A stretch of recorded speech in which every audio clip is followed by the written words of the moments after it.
For the first time in history, people and machinery are working together, realizing a dream.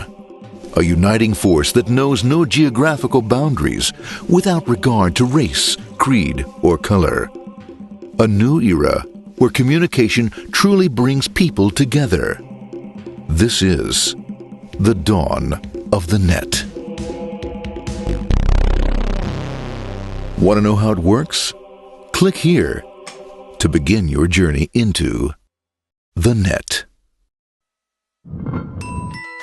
Now, exactly what happened when you clicked on that link?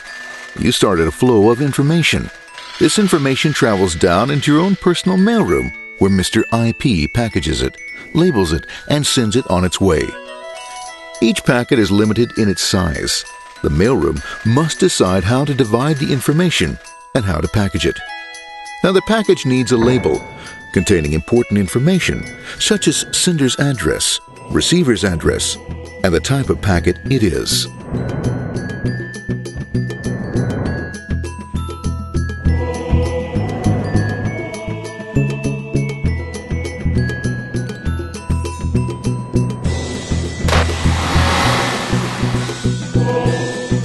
Because this particular packet is going out onto the internet, it also gets an address for the proxy server, which has a special function, as we'll see later.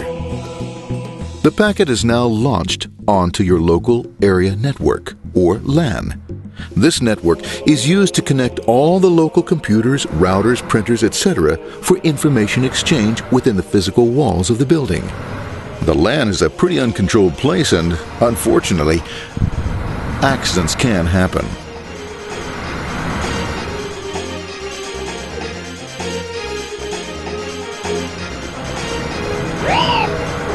The highway of the LAN is packed with all types of information. These are IP packets, Novell packets, Apple Talk packets. They're going against traffic, as usual.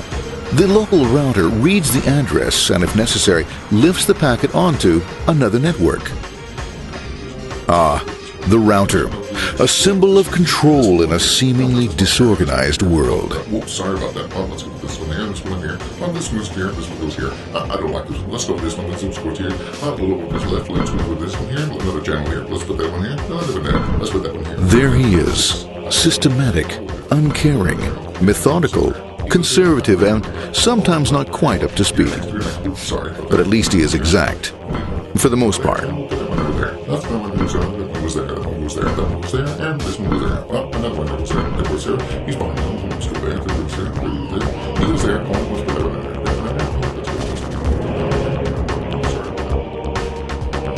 there. As the packets leave the router, they make their way into the corporate intranet and head for the router switch. A bit more efficient than the router switch plays fast and loose with IP packets, deftly routing them along their way. A digital pinball wizard, if you will. Here we go. Here comes another one, and it's another. Watch this, Mom. Here goes. Whoop, we're on the back. Hey, in there, in there, in there. Over the left, over the right, over the left, over the right. You got it. Here it comes. Right out. He shoots. He scores. It's going. Hey, wait. Here, watch out. Here comes another one. Oh, here we go. And it's gone. As packets arrive at their destination, they're picked up by the network interface, ready to be sent to the next level. In this case, the proxy. The proxy is used by many companies as sort of a middleman in order to lessen the load on their internet connection, and for security reasons as well. As you can see, the packets are all of various sizes, depending upon their content.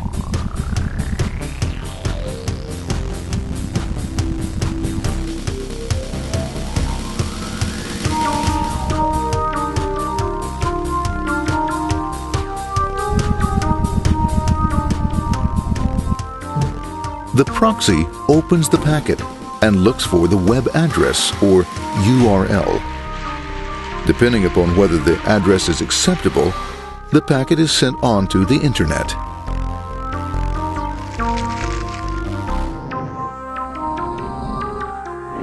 There are, however, some addresses which do not meet with the approval of the proxy, that is to say, corporate or management guidelines. these are summarily dealt with. We'll have none of that. For those who make it, it's on the road again.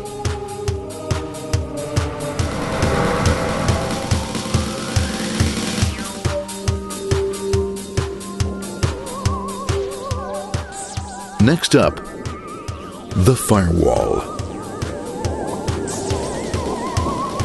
The corporate firewall serves two purposes. It prevents some rather nasty things from the internet from coming into the intranet, and it can also prevent sensitive corporate information from being sent out onto the internet. Once through the firewall, a router picks up the packet and places it onto a much narrower road, or bandwidth, as we say. Obviously, the road is not broad enough to take them all. Now you might wonder what happens to all those packets which don't make it along the way. Well, when Mr. IP doesn't receive an acknowledgement that a packet has been received in due time, he simply sends a replacement packet. We are now ready to enter the world of the Internet. A spider web of interconnected networks which span our entire globe. Here, routers and switches establish links between networks. Now, the net is an entirely different environment than you'll find within the protected walls of your LAN. Out here, it's the Wild West. Plenty of space, plenty of opportunities, plenty of things to explore and places to go. Thanks to very little control and regulation, new ideas find fertile soil to push the envelope of their possibilities. But because of this freedom, certain dangers also lurk. You'll never know when you'll meet the dreaded ping of death. A special version of a normal request ping, which some idiot thought up to mess up unsuspecting hosts. The paths our packets take may be via satellite, telephone lines, wireless, or even transoceanic cable. They don't always take the fastest or shortest routes possible, but they will get there. Eventually. Maybe that's why it's sometimes called the worldwide wait. But when everything is working smoothly, you can circumvent the globe 5 times over at the drop of a hat. Literally. And all for the cost of a local call or less. Near the end of our destination, we'll find another firewall. Depending upon your perspective as a data packet, the firewall could be a bastion of security or a dreaded adversary. It all depends on which side you're on and what your intentions are. The firewall is designed to let in only those packets that meet its criteria. This firewall is operating on ports 80 and 25. All attempts to enter through other ports are closed for business.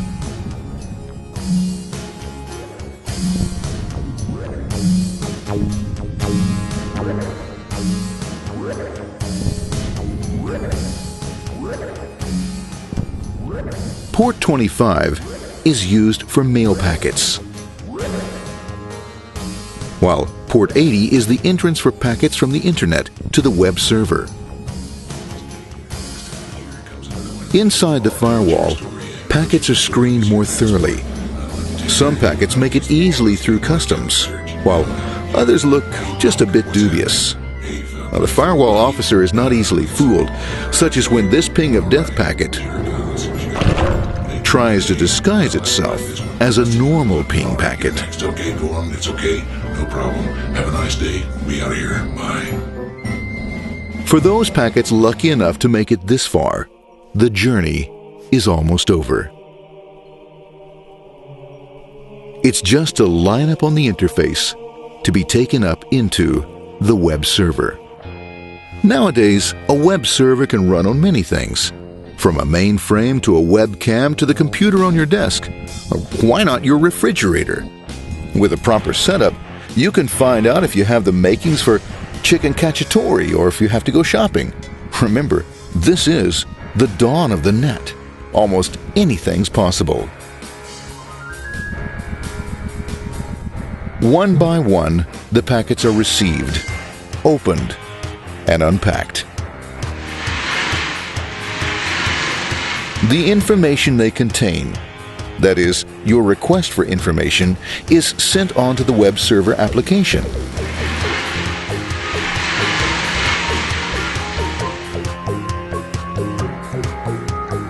The packet itself is recycled,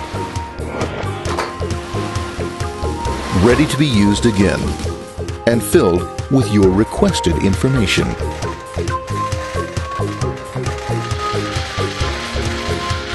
Addressed and sent out on its way back to you. Back past the firewall, routers, and on through to the internet. Back through your corporate firewall.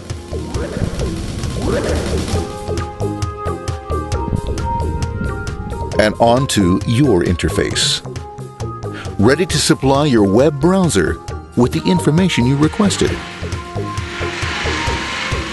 That is, this film.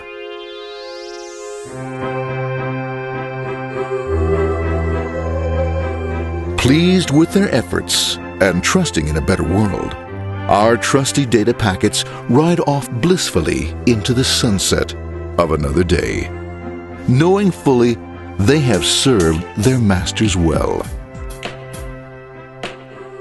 Now, isn't that a happy ending?